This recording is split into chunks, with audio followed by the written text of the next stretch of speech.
인류의 모든 족속을 한 혈통으로 만드사 온 땅에 살게 하시고 그들의 연대를 정하시며 거주의 경계를 한정하셨으니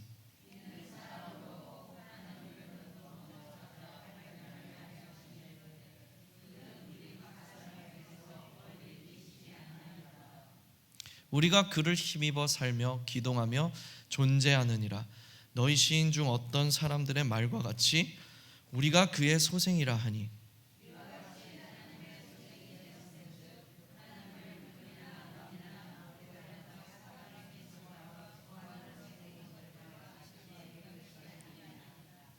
알지 못하던 시대에는 하나님이 간과하셨거니와 이제는 어디든지 사람에게 다 명하사 회개하라 하셨으니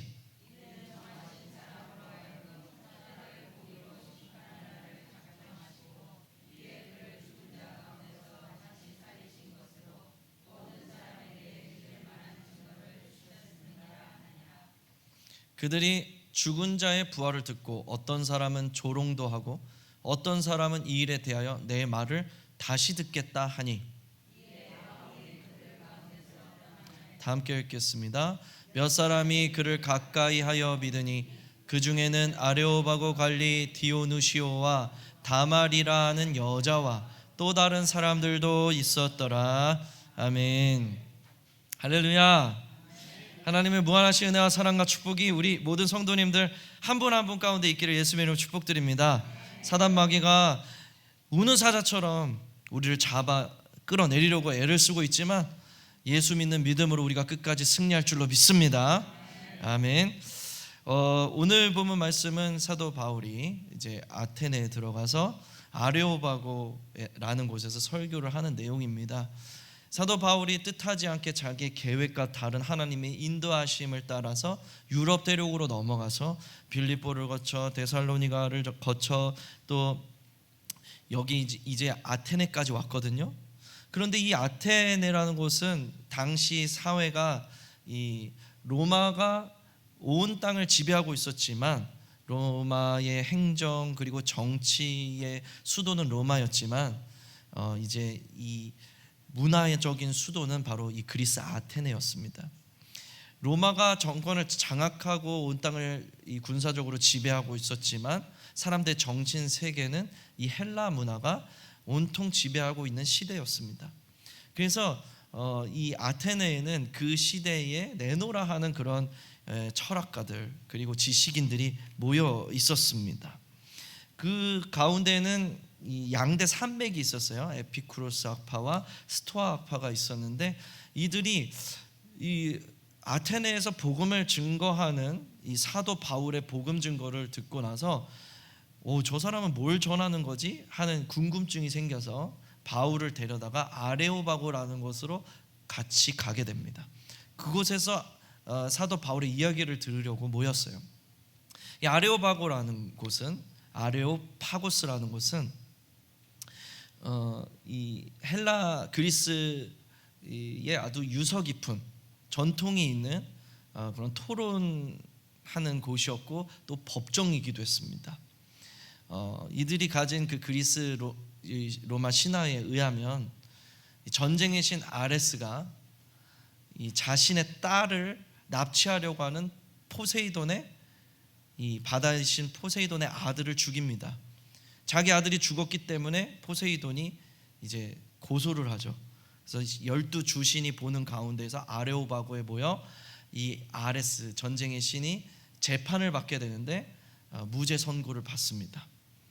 그래서 이 신들이 재판을 벌인 곳이다라는 그런 신화 가운데에서 이 그리스 로마인들은 중요한 그런 재판이 있을 경우 이 아레오바고에서 모여서 재판을 진행했고 또 재판뿐 아니라 서로 토의할 내용 중요한 어떤 이 토의가 있는 경우에는 이곳에 모여서 공개 토론을 막 하는 곳이 이 아레오바고라는 지역이었습니다.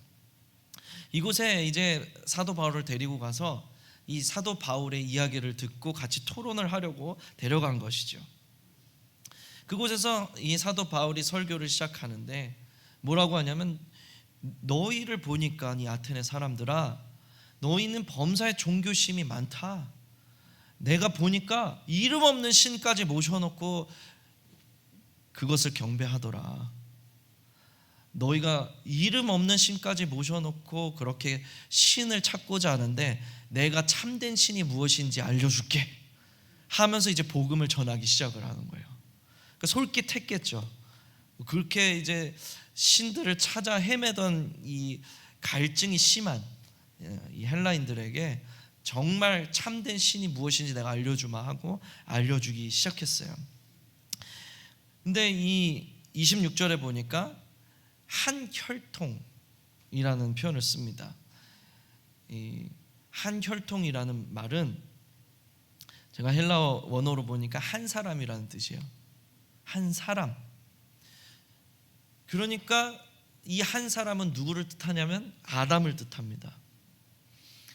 모든 사람이 한 혈통, 즉 아담의 밑에서 나왔다라는 사실이 굉장히 중요한 사실이었어요. 왜냐하면 사도 바울은 이 아레오바고 설교를 시작하면서 내가 너희가 찾는 그 참된 신이 무엇인지 알려주마 하면서 창조주 하나님에 대해서 소개를 하거든요. 이 성경이 창세기 1장 1절에서 어떻게 시작됩니까? 태초에 하나님이 천지를 창조하시느니라. 설득하려고 하지 않습니다. 제발 좀 믿어줘 라고 설득하는 그런 저자세로 나가지 않습니다. 그냥 태초에 하나님이 천지를 창조하셨다 라는 그 선포를 하고 시작을 하는 거예요. 믿든지 안 믿든지 이건 사실이야 라고 선포를 하죠. 그 창조에서부터 기독교 신앙이 시작이 되는데 이 창조에 대해서 먼저 말하면서 이 창조하신 하나님께서 우리를 한 혈통으로 지으셨다. 즉 아담의 후손이다. 우리가 하나님이 지으신 아담의 후손이다.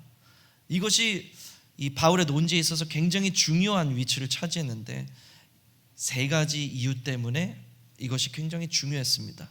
첫 번째로 아담의 후손이라는 사실, 그것은 우리가 창조되었다는 것을 증거하는 사실이기 때문에 중요했습니다. 하나님이 아담을 창조하셨고 우리 모두가 다 아담의 후손, 아담 한 사람으로부터 이 시작된 것이 바로 온 인류다라는 이 사실은 우리 모두가 결국은 하나님께 창조된 존재다 라는 그런 것을 의미했기 때문에 중요한 것이었어요. 당시 이 그리스인들은 각자가 인종별로 나라별로 다 출신이 다르다고 생각을 했습니다. 그리스는 이 그리스만의, 그리고 이 옆에 있는 뭐 스페인은 스페인 나름대로, 중동은 중동대로 이게 뿌리가 다 다르다고 생각을 했는데 사도 바울은 그게 아니다. 하나님이 아담을 지으셨고 그 아담에서부터 우리가 다 출발한 것이다. 그러므로 우리는 다 하나님의 창조물이다 라는 사실 때문에 이 사실이 중요했고요. 두 번째는 우리가 다 아담의 후손들이기 때문에 또한 우리에게 분명해지는 사실 하나는 우리가 다 모두 죄인이다 라는 사실이었어요. 그리고 또한 세 번째로 우리가 모두 다 죄인이기 때문에, 아담의 후손으로서 우리가 다 죄인이 되었기 때문에 우리에게 또한 나타나는 중요한 사실 중 하나는 우리에게는 그래서 소망이 예수 그리스도밖에 없다 라는 이러한 분명한 사실을 증거해야 됐기 때문에 우리가 한 혈통으로 지어졌다는 사실을 이 아덴 사람들에게, 아테네 사람들에게 증거해야 했던 것입니다. 26절에 보니까 또 한편으로는 이 한 혈통이라는 개념 말고도 연대를 정하시고 우리의 경계, 주거의 경계를 정하셨다라는 그런 표현을 씁니다. 여기서 말하는 연대라는 것은 이 시간의 흐름을 뜻하는 크로노스가 쓰이지 않고 카이로스, 하나님의 특별한 섭리와 이 때를 뜻하는 카이로스가 쓰였습니다.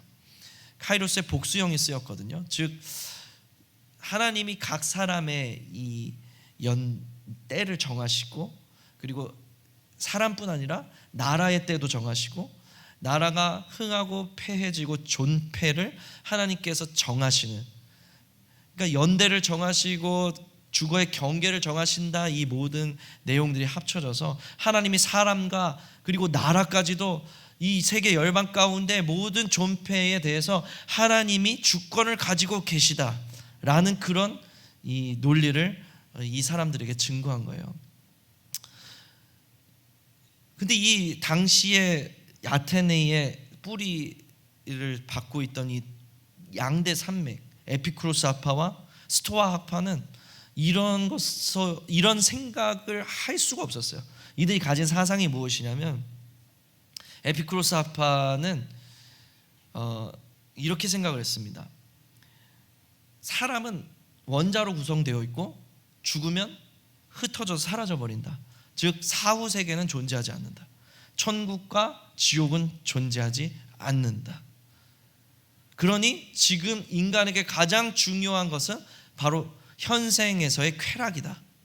그래서 쾌락주의를 주장하는 게 바로 이 에피쿠로스 학파였어요. 그리고 신은 존재하지만 이 신은 인간 세계에 전혀 관여하지 않는다라고 믿었습니다. 그러니까 하나님이 주권으로 세상을 이렇게 움직이신다라는 개념 자체가 없는 사람들이죠. 이 사람들은 사후 세계도 존재하지 않고 이 땅에서 쾌락이 가장 중요하며, 이 땅에서 이 현생에서 사람들이 지지고 볶고 어떤 삶을 살든지 간에 신은 관여하지 않는다. 그게 이 에피쿠로스 학파의 생각이었습니다. 반대로 스토아 학파는 범신론자들이었습니다. 즉 어디 가든지 이 세상 모든 것에 신이 서려 있다. 모든 것이 신이죠. 그리고 자기 자신도 신인 거예요. 그래서 이 스토아 학파들에 의해서 이 아테네에만 3만 개가 넘어가는 신들이 생겼습니다. 심지어는 이름도 알지 못하는 신이라는 이름으로 신상을 만들어 놨잖아요. 모든 게 신이기 때문에 그렇게 기하급수적인 우상 숭배를 만들어내는 것이 바로 이 스토아 학파들이었습니다.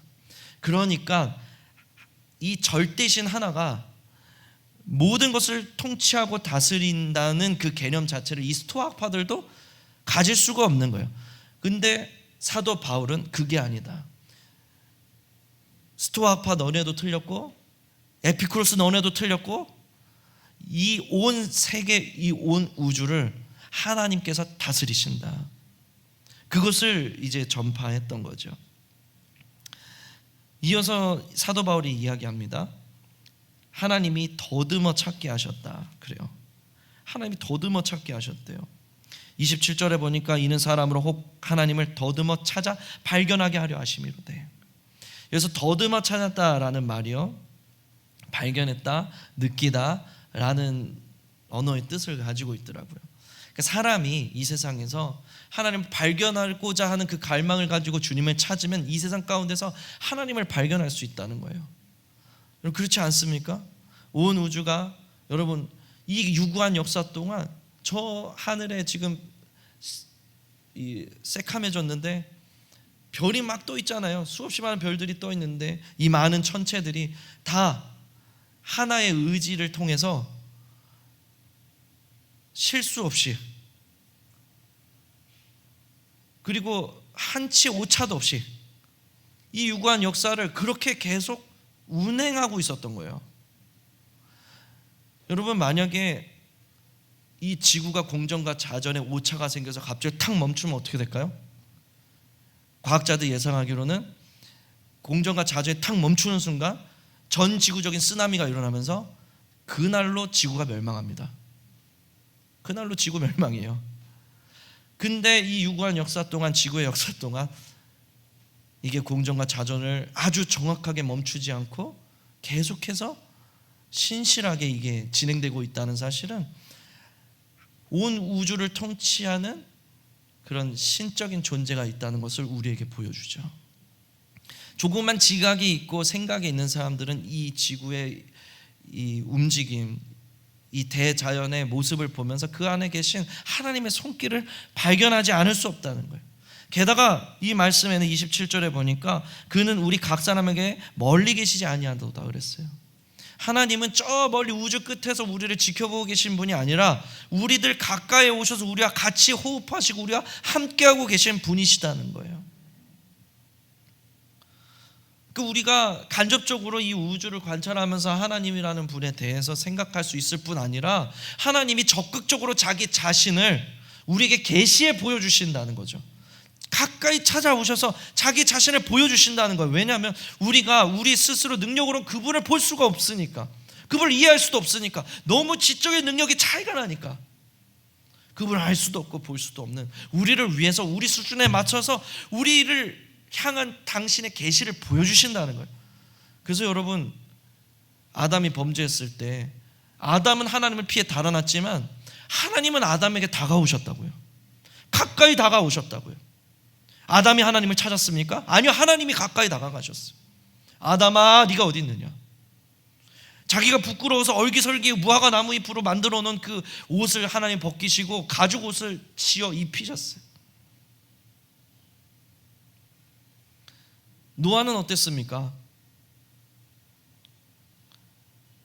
그 당시 많은 사람들이 조롱하고 비웃고 하는 가운데 끝까지 그가 방주를 만들어서 인류의 또 다른 조상이 된 것은, 두 번째 조상이 된 것은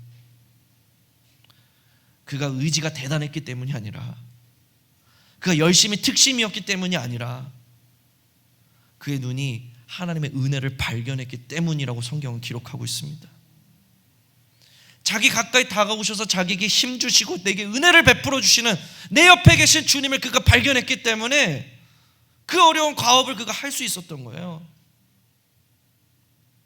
그러니 여러분, 노아의 공로가 아니라 하나님의 은혜였어요. 하나님은 우리 가까이 오셔서 자기 자신을 보여주시는 분이시라는 거예요.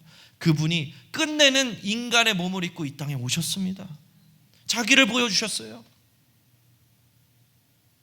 인류 구원에 대한 그 하나님의 큰 비전을 보여주셨어요. 그리고 우리들 자신이 구원받을 뿐 아니라 온 세계 열방이, 온 유대와 사마리아 땅끝까지 이르러 그 하나님의 나라가 전해진다는 그 아름다운 비전을 그분의 교회들에게 부어주셨습니다. 그리고 하늘로 승천하여 올라가시면서 자기의 육체는 이제 하늘로 올라가지만 이런 약속을 하셨어요. 마태복음 28장 20절, 그 유명한 말씀, 볼지어다 세상 끝날까지 내가 너희와 항상 함께 있으리라. 내 육체는 비록 승천하여 올라가지만 내가 내 영을 너희에게 보내주어서 너희와 항상 함께 있으리라.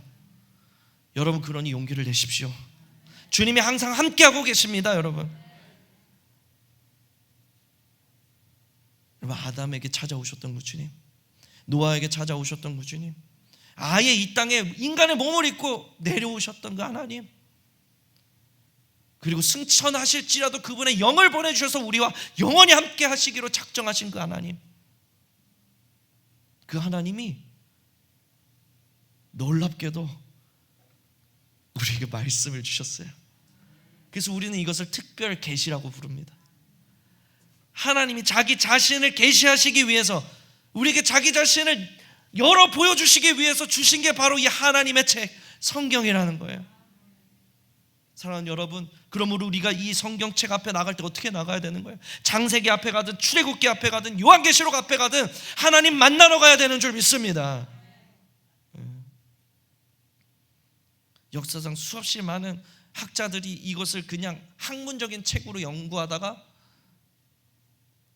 믿음 없는 사람이 되는 것을 너무 많이 보아왔습니다. 여러분, 이 책은 그런 책이 아니에요. 하나님을 만나러 가는 책인 줄로 믿습니다. 하나님이 하나님 자신을 우리에게 보여주시기 위해서 주신 책인 줄 믿습니다. 하나님은 결코 멀리 계시지 않으세요. 우리에게 가까이 다가오셔서 우리에게 자기를 보여주십니다. 계속해서 사도 바울이 말해요.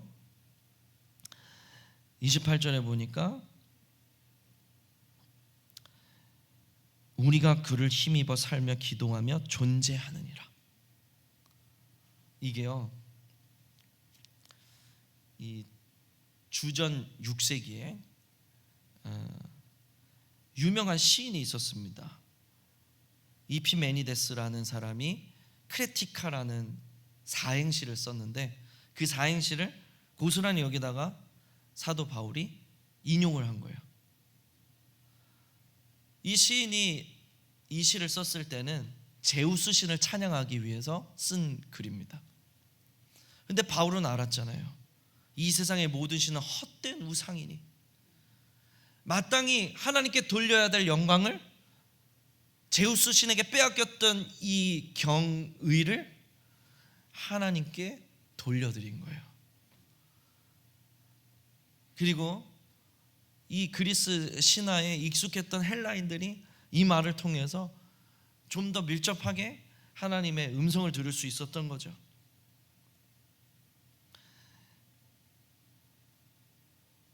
너희 시인 중 어떤 사람들의 말과 같이 우리가 그의 소생이라 하니.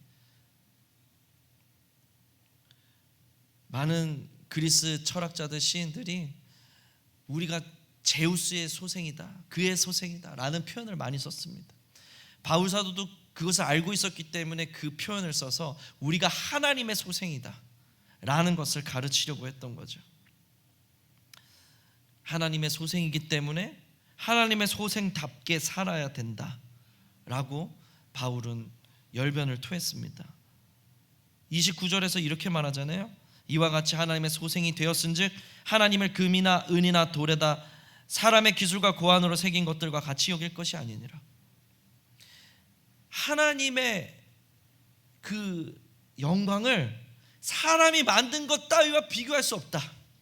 그러니 그 경이로운 하나님의 소생인 우리가 하나님의 소생답게 살아야 한다.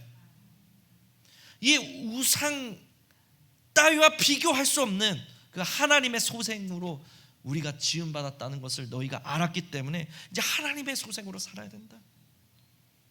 그런 말씀을 하고 있는 거예요. 그렇다면 어떻게 우리가 하나님의 소생으로서 살 수 있습니까? 거기에 대한 바울의 대답은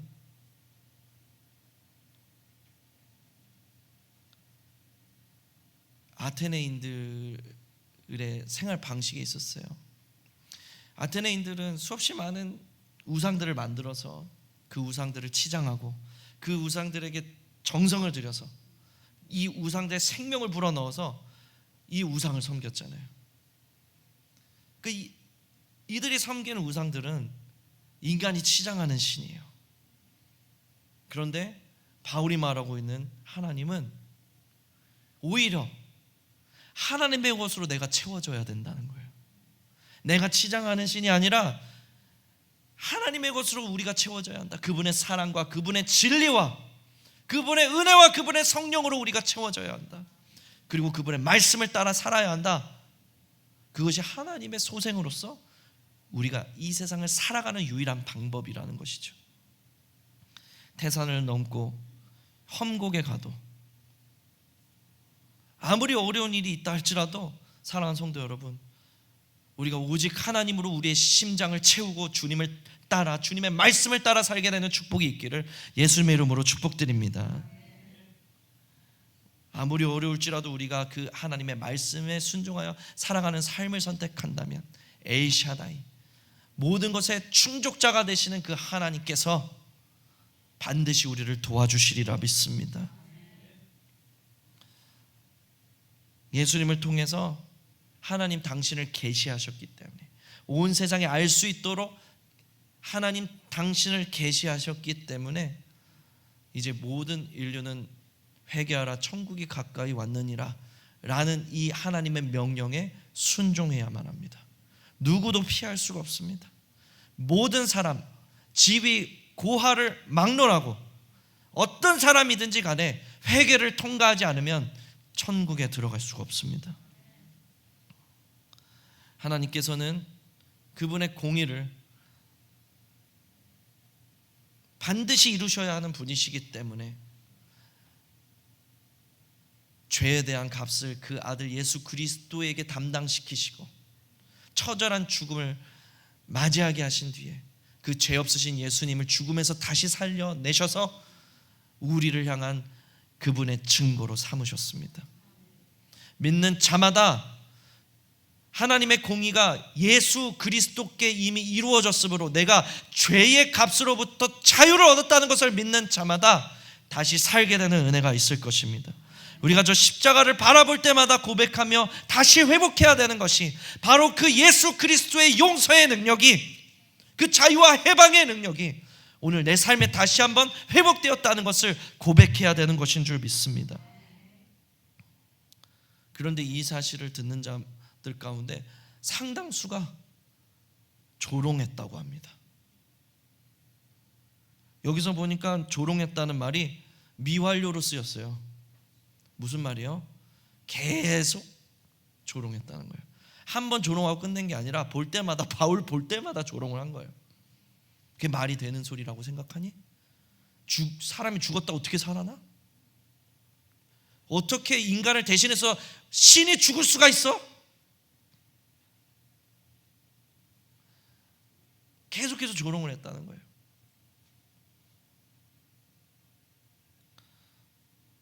여러분, 우리는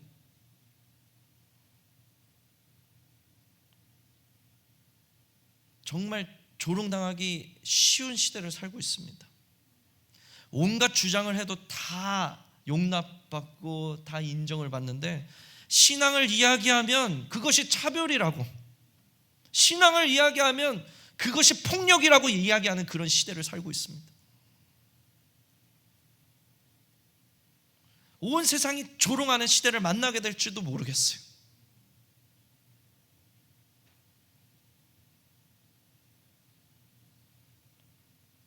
여러분, 그러나 바울은 로마서 1장에서 이렇게 이야기했습니다.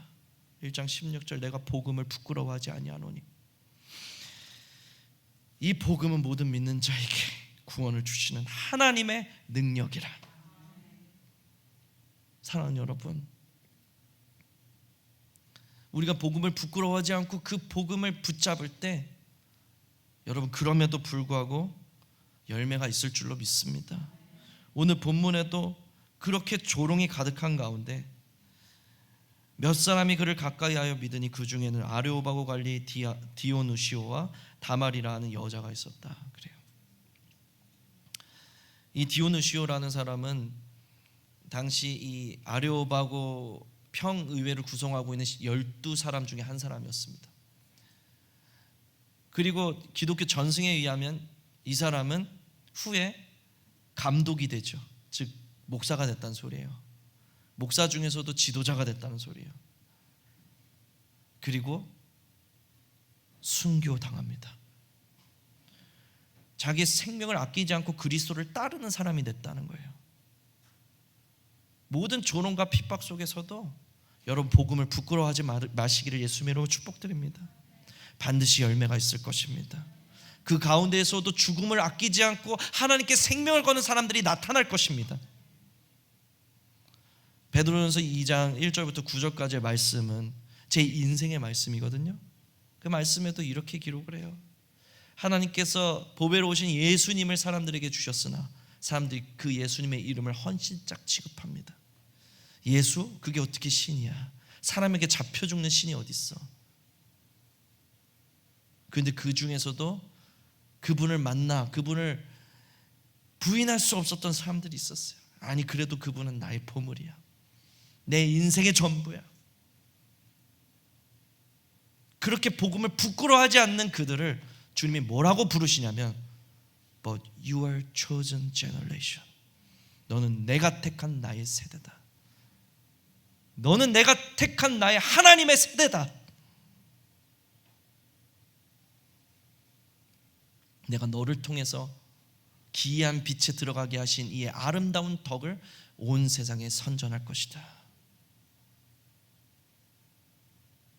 사랑하는 여러분, 복음을 부끄러워하는 자는 복음의 빛을 이 세상에 발할 수 없을 것입니다.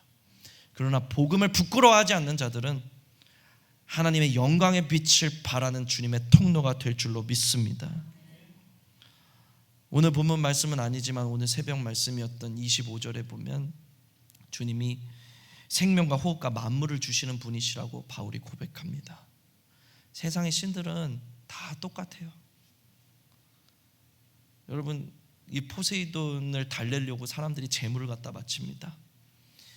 바다의 신 포세이돈이 분노하면 파도가 심해지고 배들이 침몰하기 때문에 그 포세이돈의 비위를 마치고 달래고 어르고 달래서 해를 당하지 않기 위해서 제물을 바치고 그 포세이돈을 섬깁니다. 동양권에도 마찬가지예요. 공양 및 삼백성, 심청이가 왜 인당수에 뛰어내렸습니까? 분노한 그 신을 잠재우기 위해서 자기 자신을 공양한 거예요. 인신 공양한 거예요. 왜? 집에 계신 아버지 공양 그 300석의 곡식 드리고 싶어가지고 자기 자신을 인신 제사 제물로 드린 겁니다. 그 신을 잠재우기 위해서, 어르고 달래기 위해서. 세상의 모든 신앙들은, 우상들은 두려움에 기인합니다. 그런데 바울은 말하는 거예요. 우리 하나님은 생명과 호흡과 만물을 주시는 분이시다.